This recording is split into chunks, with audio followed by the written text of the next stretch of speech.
What is up, guys? It's RSC6414 here, back with another video. This time I'm reviewing Impact Wrestling. TNA Impact Wrestling just ended about 20 minutes ago.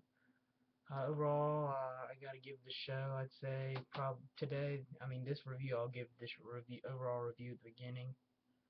I'd say it's 7. I'll probably just give it a 7. I know I get a lot of 7s, but maybe a 6.5. I'll give it a 7. So I give it a 7 out of 10. Show was decent.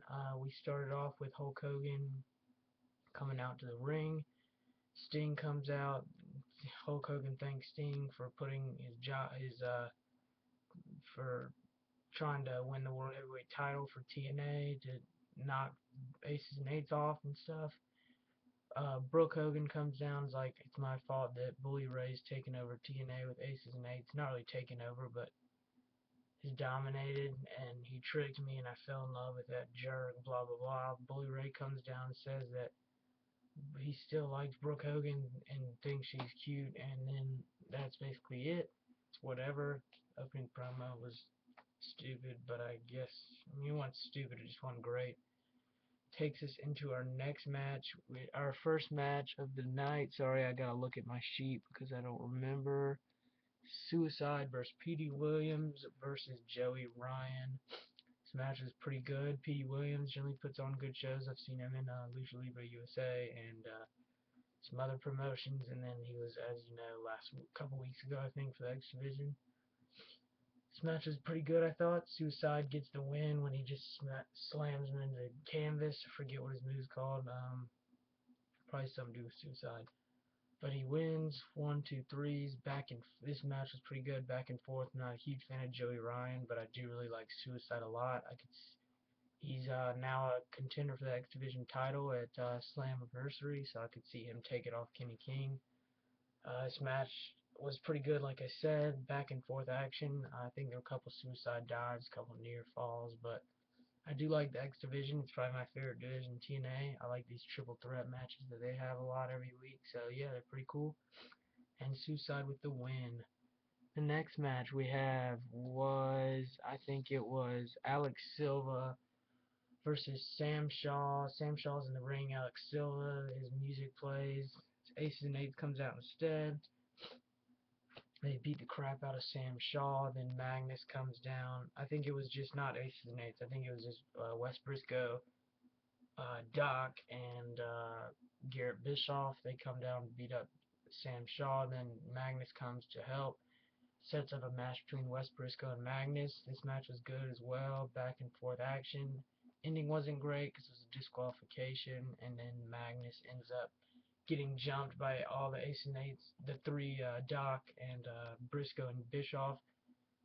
And yeah, it was disqualification, so Magnus wins by DQ. They're just going at him. I forget how he was disqualified. I think I turned away from the TV for a second and didn't see the replay, but it's probably a dirty move, maybe a low blow, I don't know. But it was pretty, match was pretty good from what I saw.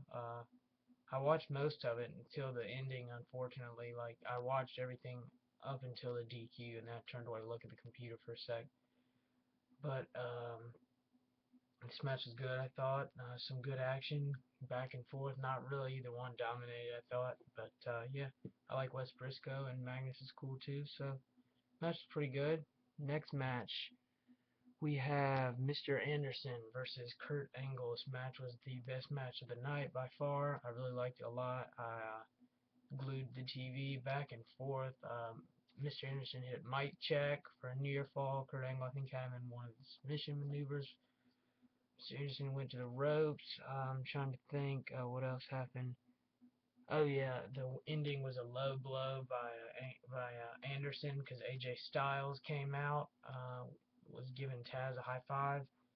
The ref was distracted and looked ringside, and then while the ref had his back turned, Mr. Anderson hit AJ Styles Kurt Angle with the low blow, and rolled him up for the 1, 2, 3. Mr. Anderson wins. Aces and Eights. Alright, they won again. I do like Aces and Eights a lot. I know a ton of people don't like them, but I really like them. So yeah, this match is the best match, I thought. Back and forth, probably a 15-minute match. Seemed like with commercials though, but it was pretty good, I thought.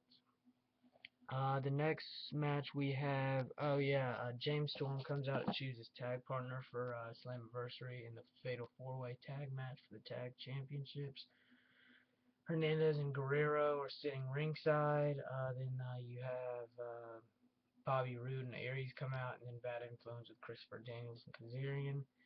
Then Shark Boy comes out and is like, "Give me a shield, yeah!" And then Shark Boy, I really like him. He's one of my favorite TNA wrestlers of all time. Suicide and Shark Boy both returning in one night. It's pretty sick.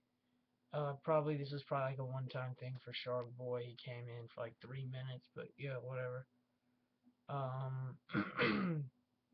Sorry guys. Shark Boy says, "Put me in the mat. Put me as your tag partner." He's pondering. Then Robbie comes out and says a bunch of like, bro. He's like comes up with names like hairspray and beer spray, bro, or something. And says a bunch of names that are stupid. It's pretty funny. I got a couple laughs with the names he came up with. Laughing pretty, thought it was pretty funny. But Robbie, I like him, even though he's kind of a jobber, I guess, in TNA. But I like him. Then Gunner returns after like a 2.5 month hiatus. Last time I saw him, I think he was with Kid Cash. Kid Cash isn't even in the company anymore.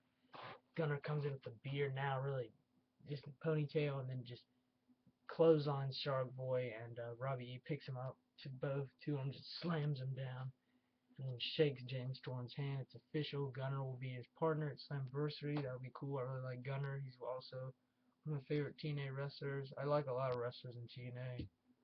Probably more than I'd say maybe almost just as much as WWE, but I do like WWE better. But this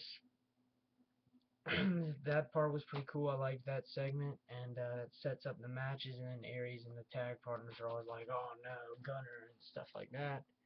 Takes us into Mickie James vs Velvet Sky for the Knockouts Championship match. Great match, really liked it. Back and forth. I think Velvet Sky might have hit some couple near falls, and then Mickie James.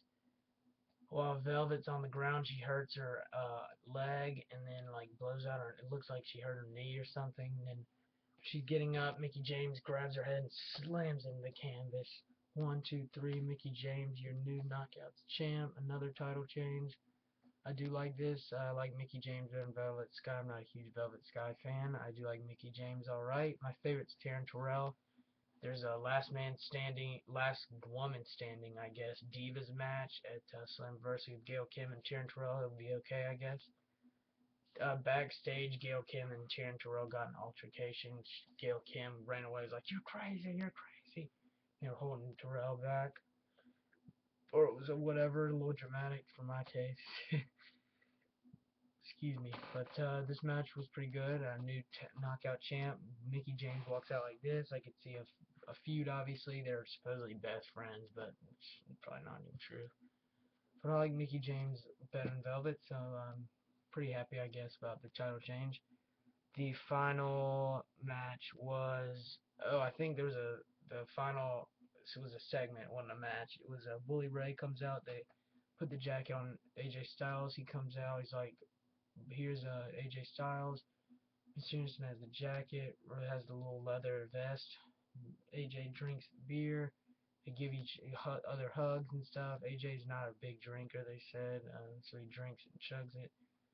They put the jacket on AJ. Angle comes out. It's like, "I knew you'd be a traitor, blah, blah, blah." They toss Angle over the ropes, beat him up. And then freaking AJ Styles is like independent, I guess, and just started going at aces and eights. I think he got a chair or something, got a weapon, hit a couple of them, ran out of the ring, and that ends the night. No one knows what AJ Styles is doing, but obviously he's not with aces and eights either. Even though he was wearing the jacket, he turned on him real quick. I didn't think he'd join aces and eights.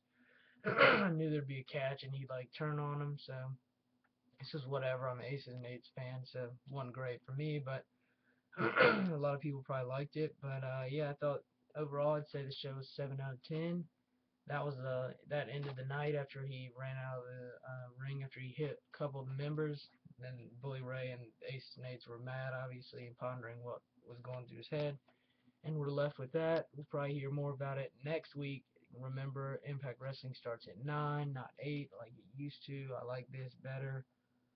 should be pretty good. Sort of like a old 2-hour Raw, old 2-hour Impact Wrestling. So yes, should be good. And check out my other videos. Subscribe. Thanks, guys.